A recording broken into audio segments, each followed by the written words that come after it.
Deixa eu até dar uma ajustada aqui. Então, um agradecimento aos dois aí, a todos os envolvidos.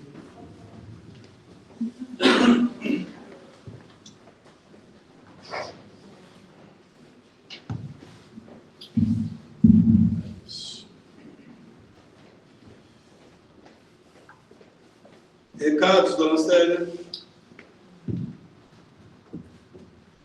Boa noite. Boa noite.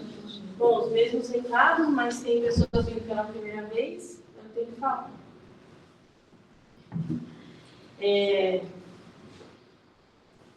Primeiramente, agradecer, né, as doações que a gente tem recebido. O bazar foi nesse sábado, foi muito bom para nós. Uma das formas de manter aqui o espaço é o bazar que a gente faz, né, com os preços bem acessíveis, com bastante pessoas, sacoleiras, várias pessoas que acabam que se beneficiam do bazar, né, o pessoal aqui da comunidade. Então, a gente sempre continua pedindo as doações de coisas paradas em casa aqui para nós.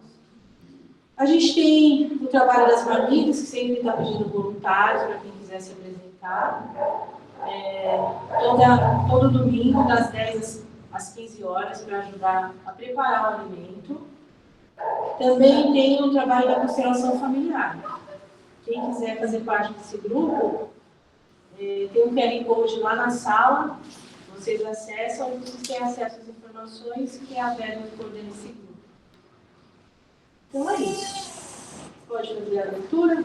Pode. Eu nem ouvi o microfone, acho que não precisa. Não, ele está amplificando sim. Tá? Daqui a pouquinho, né? Que a sala é pequena.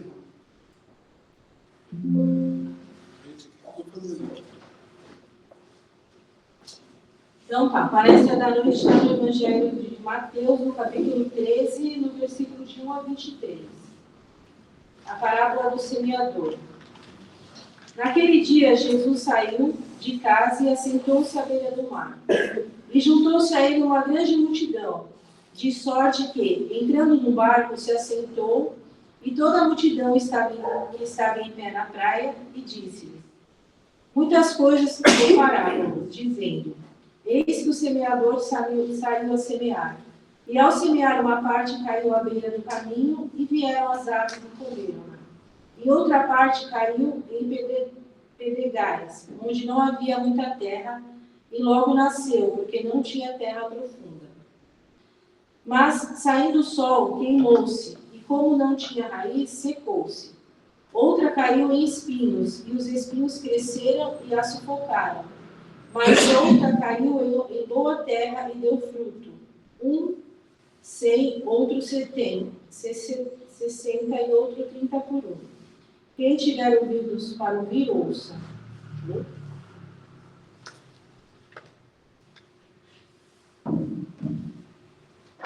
Bom, depois tem a explicação que a senhora não leu. Eu vou ler. Chegando-se a ele, os discípulos disseram-lhe: por que falas por parábolas? Ele respondendo disse-lhes: porque a vós é dado conhecer os mistérios do reino dos céus, mas a eles não é dado. Ou seja, Jesus estava diante de uma multidão, pregando o Evangelho, falando em parábolas, para que eles ouvissem, mas não entendessem. Porque essas palavras, essas historinhas, elas tinham uma posteridade, vamos por assim. Seriam para os séculos seguintes, para os próximos milênios. A gente já está discutindo isso a partir do momento em que nós estivéssemos maduros para entender a profundidade daqueles ensinamentos. Então ele contava essas historinhas, mas a grande maioria não entendia. Então ele disse aos seus escolhidos, aos iniciados que acompanhavam ele, que eram seus apóstolos: a vós é dado conhecer os mistérios do reino de Deus, aos outros não. Então, hoje a situação é diferente. A gente vê num mundo que não existe mais segredo, não existe mais seita iniciática, não existe nada. Tudo aquilo que estava escondido está sendo revelado. Hoje, quem quiser ter acesso a qualquer tipo de conhecimento, seja ele qual for, com poucos cliques no celular ele está acessando.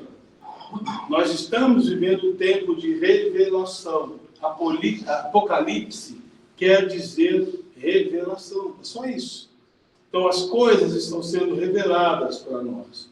Se nós permanecermos refratários e não buscarmos, e não querermos expandir, crescer, entender, explorar isso que a gente está tendo acesso, se a gente não empreender mudanças no nosso ser a ponto de, não serve mais essa forma de pensar, não posso mais continuar acreditando nisso, naquilo, eu preciso aproveitar esse momento, esse acesso que eu estou tendo, que eu estou conseguindo ter, para passar por uma reprogramação mental de sistema de crenças, de valores, sistema emocional. Eu preciso entender como é que eu funciono e hoje eu tenho condições para isso. Imagine na Idade Média que as pessoas iam buscar conhecimento na igreja e o padre estava de latim, rezando a missa em latim, de costas, para o público. Que a pessoa, do jeito que ela saía, entrava, ela saía da igreja. Hoje não. Hoje a gente está discutindo a Advaita Vedanta aqui, gente. O que existe de mais profundo no ensinamento de só pessoas que são iniciadas. Pessoas isso é conhecimento dado aos monges. As pessoas que renunciaram tudo para ter acesso a isso. Isso a gente discute, a gente aprofunda, a gente vê, a gente vasculha. Então, quer dizer, o mundo hoje é diferente, né? Então, ele falou, a voz é dada, aqueles outros não, né? Aí ele falou assim, pois ao que tem ser-lhe-á dado, terá em abundância. O que não tem, até o que ele pensa que tem, será tirado. Continuando. Por isso eles falam por parábolas, porque vendo não veem, ouvindo não ouvem, nem entendem. E neles se cumpre a profecia de Isaías, que diz, ouvirão com os ouvidos e não entenderão. E vendo verão e não perceberão. Vendo verão e não perceberão. Às vezes a nossa ignorância é tão grande. Sabia que os índios, eles não enxergavam as caravelas quando chegavam? As margens. Quando elas atracavam, os índios não conseguiam ver as caravelas. Porque eles não tinham cognição para isso. O cérebro não estava preparado para isso. Então, isso foi provado. Existe até um historiador que escreveu sobre isso. Que eles não conseguiam ver as caravelas. No entanto, os portugueses estavam descendo armados ali, matando todo mundo, mas as caravelas eles não viam. Olha que coisa curiosa. É mais ou menos isso que Jesus está falando. Se não existir dentro da gente um handicap, uma estrutura emocional, uma estrutura mental, maturidade, se nós passarmos por experiências, se a gente não construir recursos para aquilo de novo que existe, se a gente ficar sempre naquele nosso mundinho, fazendo as mesmas coisas de forma repetitiva, acreditando sempre nas mesmas coisas, sabe, só reclamando, só, sabe, se achando vítima e coitado, se a gente continuar assim, a possibilidade da gente passar por mudanças, por transformação, é zero. Aí ele continuou aqui. Porque o coração desse povo está endurecido, e de maus ouvidos ouviram, e fecharão os olhos, para que não vejam com os olhos e ouçam com os ouvidos. Entendam de coração e se convertam e os curem. Meus bem-aventurados são os vossos olhos, porque veem os vossos ouvidos, porque ouvem. Bom, aí ele fala do reino de Deus. Escutai, pois, a parábola do semeador. Ele vai explicar a parábola. Quando alguém ouve a palavra do reino e não entende, vem o maligno e arrebata no coração. E este é o que foi semeado à beira do caminho. Então o semeador jogou sementes na beira do caminho. E aí essas sementes caíram no meio de algumas pedras, a raiz não conseguiu ter profundidade, bateu o sol, esturricou tudo, morreu. Bom, essas que caíram à beira do caminho. O que foi semeado em pedregais, este é o que, ouvindo a palavra, logo a recebe com alegria, mas não tem raiz em si. Antes é de pouca duração, e chegando à angústia ou à perseguição por causa da palavra, logo sofrendo. Ou seja, é aquilo que eu estou falando. A pessoa acha bonito, a pessoa acha interessante. A gente vê acontecer isso aqui também, viu, gente? É bonito o que é dito lá, é bonito o que eles ensinam, tá? Mas para mim não dá. Para mim é difícil, para mim é complicado. Para mim não serve. Ou seja, ela está dizendo que ela não tem condições de fazer algo por si mesma, ou por si mesmo. E ela abre mão, ela já, entendeu? Ela já se entregou. Ela parte de pressupostos negativos, de uma profunda convicção de fraqueza, de impotência, de incapacidade. Então é isso que ela construiu. Ela construiu um personagem absolutamente fraco, frágil, incapaz de colocar a vida dela em movimento. Então ela vive no mesmo padrãozinho, na mesma zona de conforto, porque para ela é ameaçador sair daquilo ali. Ela acha que não é para ela, que ela não tem capacidade. Por quê? Porque ela é vitimada pelas próprias convicções que ela mesma criou de si mesma. E são convicções mentirosas, falsas. Porque todo ser humano é Deus. Todo ser humano é uma usina de energia, de força.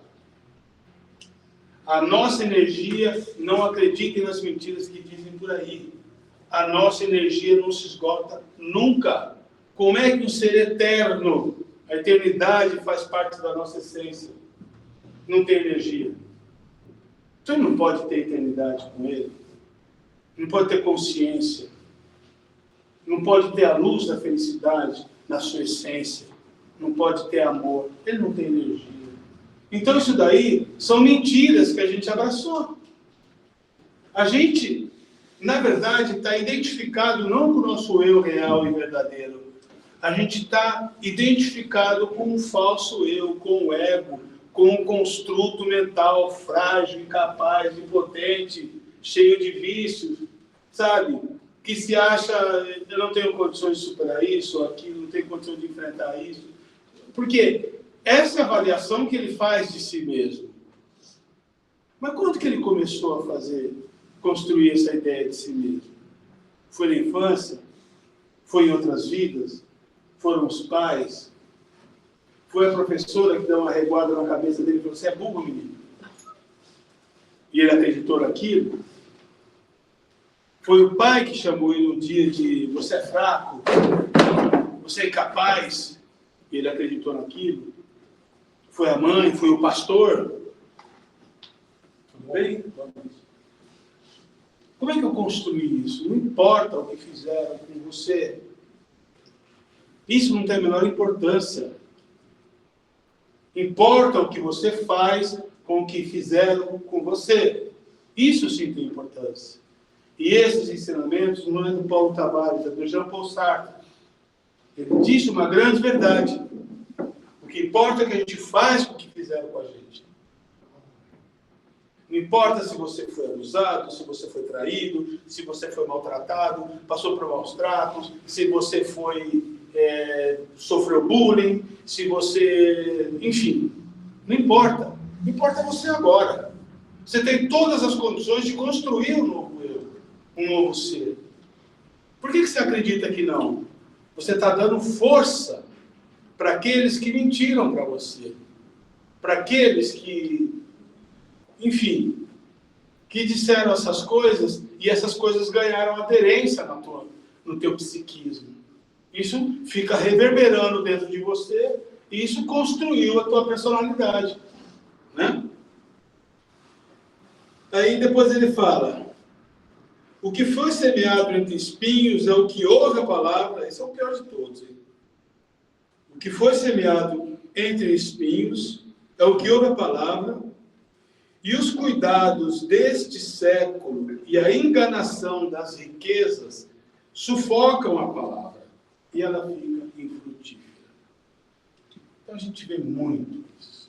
é muito bonito o que você faz, mas eu prefiro ficar tranquilo, no final de semana eu vou para o Guarujá, lá, né? Tomo assim minha cervejinha na praia, para mim não preciso mais do que isso, para mim tá tranquilo. Então fica aí com esse teu discurso, com essa tua verborragia, né? Fica aí pregando no deserto, para mim não. Então, é bonito que você fala, toca a gente, mas eu não vou mudar minha vida, que está tudo bem para mim.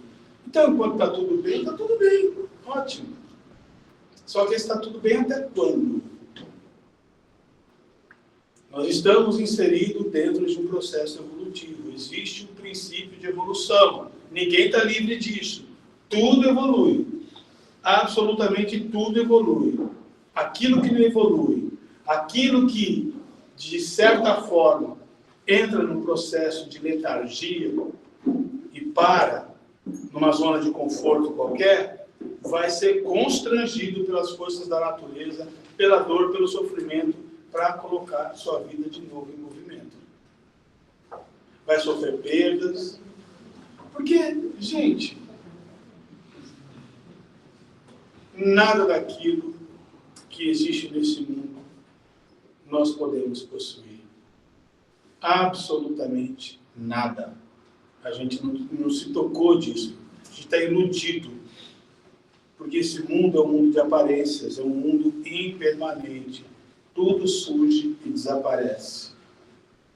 A única coisa que a gente não perde, a única coisa que não desaparece nunca, a única coisa que é real é o eu. E esse eu já existia, existe e existirá por toda a eternidade. E é esse eu eterno que nós desconhecemos. Quando Jesus fala da vida eterna, para aqueles que conseguiram vencer os obstáculos, isso, aquilo, que vida eterna é essa que está falando? A vida do eu. Porque nós não estamos vivendo a vida do eu, nós estamos vivendo a vida do ego. A gente vive, acorda e dorme, sabe, com a sanha de querer atender às imposições e os desejos inesgotáveis do ego. Então nós somos escravos dos nossos desejos. A gente tem essa preocupação absurda em buscar o prazer, através da realização dos desejos. Só que isso aí é como na mitologia grega, o mito das Danáides. As Danáides foram condenadas a um castigo no Tártaro. Elas tinham que pegar as 50 irmãs que foram criminosas, que mataram seus maridos, aliás, 49, uma se livrou. Essas 49 irmãs tinham que encher um tonel de água e levar até uma caixa de água, para que essa caixa se enchesse. Então elas iam lá, enchiam, pegavam a água, subiam o morro e depositavam essa água nesse tonel. Só que ele era furado. Aí elas voltavam, enchiam de novo, e esse tonel nunca se enchia. Então elas foram condenadas pela eternidade a um castigo desse. É o nosso castigo. Quando a gente vive a ilusão de querer ficar atendendo os nossos desejos, a gente está enchendo um tonel que nunca vai se esgotar. Então a primeira coisa que a gente tem que fazer são perguntas que nós não fizemos ainda. Autoinquirições. Quem está desejando o quê? Para quem essas coisas são úteis? Para mim? Quem é esse eu? Eu falei na semana passada, vou repetir. O monge foi entrevistado por um repórter de uma revista americana. Ele foi até o Tibete para entrevistar esse monge. E chegou para o monge e disse: escuta, eu sei que você é o mais respeitado aqui, o mais iluminado. Eu queria que você me informasse qual é o grande mal da humanidade. Se o grande mal da humanidade é a fome, se são os problemas ambientais, se são as guerras. Eu queria ouvir de um monge para eu publicar um artigo na minha revista, que ela vai ser lida no mundo inteiro. Ele falou, primeira coisa, quem é você? Ele falou, sou um repórter de uma revista assim, de Los Angeles. Ele falou, não perguntei a sua profissão. Perguntei quem é você. Ah, meu nome é John Smith. Não, eu não perguntei o seu nome. Perguntei quem é você. Eu sou da raça humana. Eu não perguntei a sua espécie. Eu perguntei quem é você. Aí ele parou. Você sabe que no fundo eu não sei quem sou eu? Ele falou, pois é, esse é o grande mal da humanidade. Não é crime, é problema ambiental, não é guerra, não é pobreza, não é fome, não é isso. Nós não sabemos quem nós somos. Nós não conhecemos a nossa verdadeira natureza. É isso que Jesus apontou o tempo todo nos seus ensinamentos. Só que ninguém conduz as pessoas a esse tipo de reflexão, a esse tipo de entendimento. Quando ele fala de vida eterna, ele fala da vida daquilo que é eterno em nós e do qual nós estamos desconectados.